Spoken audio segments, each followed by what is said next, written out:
గుర్తుపెట్టుకో, మనిషి జీవితంలో అన్ని రోజులు ఒకేలా ఉండవు, అన్నీ మన దగ్గరే ఉండవు. డబ్బు లేకపోతే ఇంట్లోనే విలువ ఉండదు. అలాంటిది సమాజంలో ఎలా ఉంటుంది? ఒకప్పుడు మనుషులు గుణం చూసి దగ్గరయ్యేవాళ్ళు, ఇప్పుడు డబ్బు చూసి దగ్గరవుతున్నారు. కొన్ని బంధాలు కుటుంబం పరిచయం చేస్తుంది, ఇంకొన్ని బంధాలు స్నేహితుల ద్వారా పరిచయం అవుతాయి. కానీ కొన్ని బంధాలు మాత్రమే మనసు నుండి పరిచయం అవుతాయి. నీ కన్నీళ్లను తుడిచేందుకు ఎవరూ లేని సమయంలో నీ కళ్ళను విడిచే కన్నీళ్లు కూడా నీకు ద్రోహి అవుతుంది. జీవితంలో ఎవరినైనా క్షమించండి, కానీ మీ సహాయం తీసుకుని మళ్ళీ మిమ్మల్ని వెన్నుపోటు పొడిచే వాళ్లను మాత్రం ఎప్పటికీ క్షమించకండి. మనలో మనకు పలకరింపులు లేకపోతే బంధాలు ఉండవు.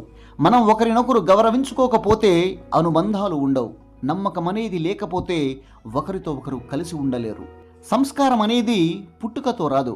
తల్లిదండ్రుల పెంపకం, గురువుల బోధన, సమాజం తీరును బట్టి మనిషికి సంస్కారం అలవడుతుంది.